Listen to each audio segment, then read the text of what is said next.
In the heart of Topkapi Palace, where silk curtains hide secrets and power hangs in the air like incense, a single whisper could destroy a life or build an empire.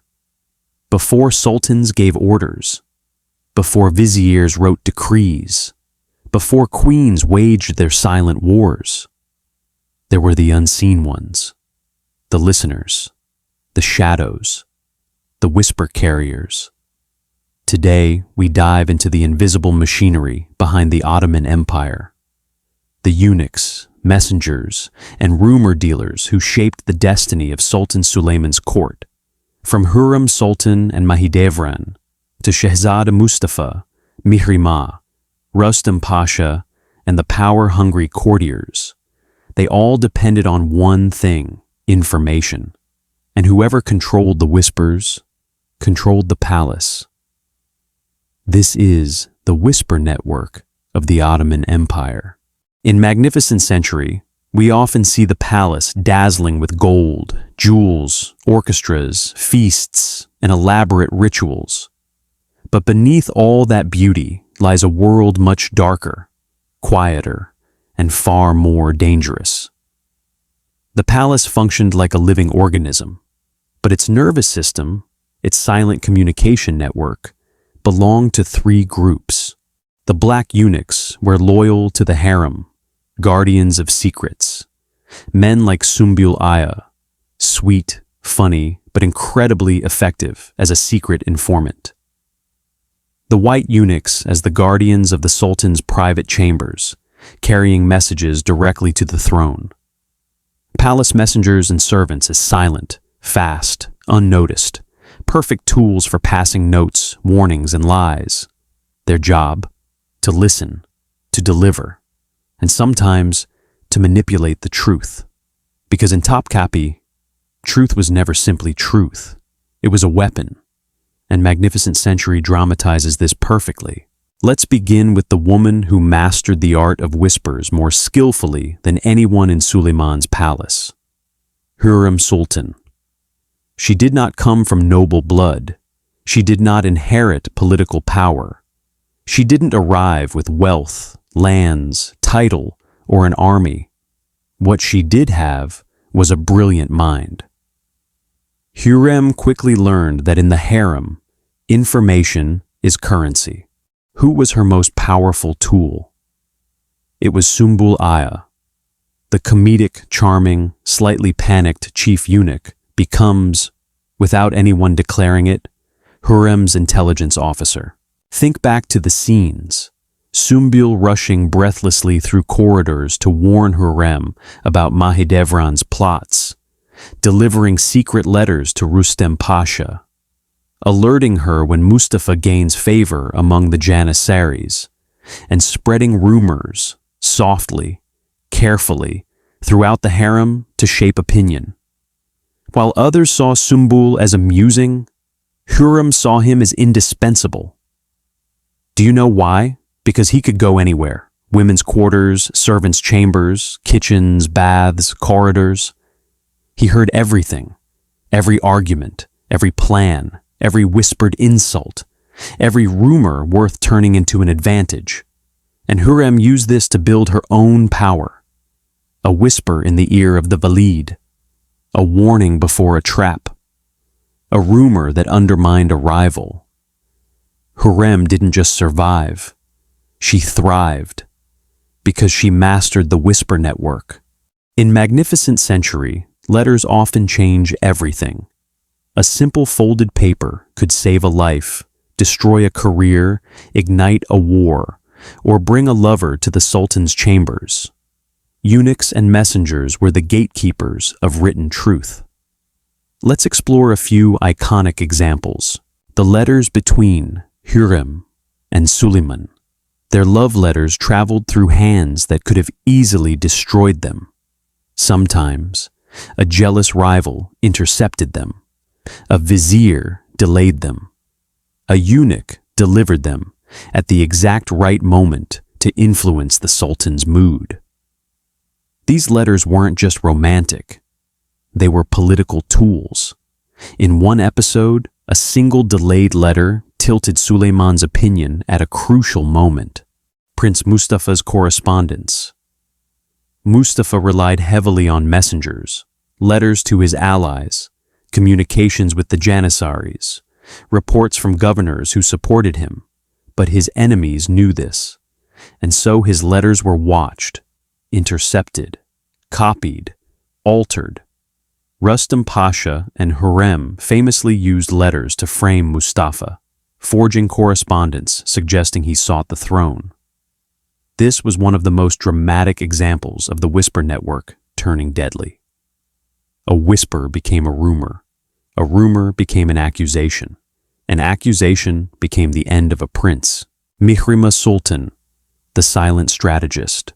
Mihrima, educated, sharp, emotional, yet calculated, also relied on messengers. She learned the system from her mother. She sent letters to her father while he was at war, secret instructions to Rustam, quiet warnings to Hurem about palace plots, diplomatic messages to foreign ambassadors. In the series, even when Mihrima isn't the loudest voice, her influence flows quietly through eunuchs and messengers. She too owns the whisper channels, Valide Sultan, the old guard of secrecy, before Hurem, before Mihrima, before Rustem. There was Valide Sultan Hafsa. She ruled the whisper network in her era with elegance and iron discipline. Her informants kept the palace stable. She knew which concubine plotted for power, which vizier sought more influence, which servant carried rumors, which noble families posed threats. Her power didn't come from loud orders. It came from how quickly she learned what others tried to hide. In Magnificent Century, whenever Hafsa walked into a room, she already knew every political situation unfolding within the palace, because whispers reached her first. The rumor machines, Mahidevran and plotters of the old order. Mahidevran Sultan, proud, wounded, and fiercely protective of Mustafa, also weaponized rumors. Hers were different from Hurem's. Hurem used whispers strategically. Mahidevran used them emotionally, driven by anger, jealousy, and fear.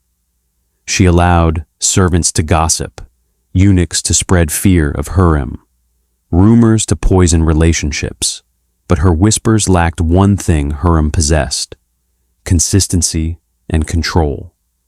Mahidevran's whisper network was messy, more a storm than a strategy, and the palace punished uncontrolled storms.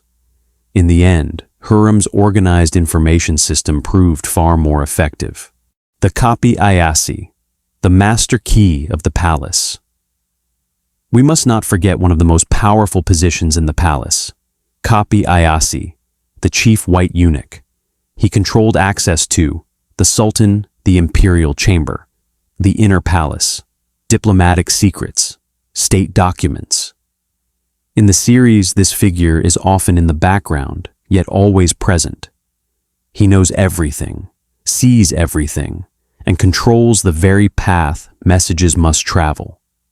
If he wants your letter to reach Suleiman, it will. If he wants it destroyed, it disappears forever. He is the traffic controller of palace politics. How whispers create power. Let's break down why the whisper network mattered so much. In a world ruled by hierarchy, gender roles, protocol, distance, risks of open conflict, whispers allowed those without armies or official positions to influence decisions. Hurem couldn't attend divan meetings, but her whispers did. Mihrima couldn't command soldiers, but her letters could. Mahidevran couldn't approach Suleiman freely, but her rumors could poison his beliefs. In the palace, information was not just power, it was survival.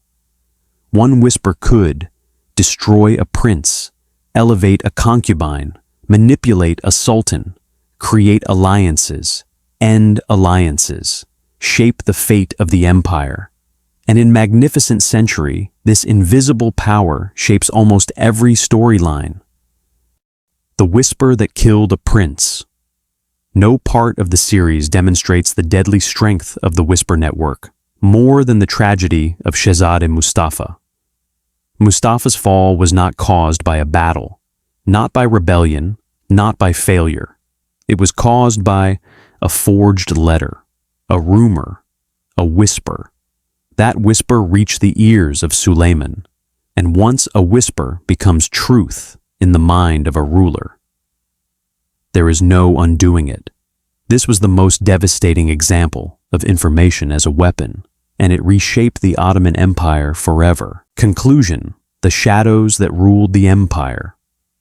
The stories of the Ottoman court, especially as dramatized in Magnificent Century, show us something important. Power is not only held by those who sit on thrones. Sometimes, it belongs to the ones who walk silently in the corridors, the ones who carry letters, the ones who listen, the ones who whisper. Eunuchs, messengers, servants. These were the invisible architects of the empire. Their whispers built queens. Their whispers destroyed princes. Their whispers changed history. And that is why the palace was not ruled only by the Sultan, but by the Whisper Network.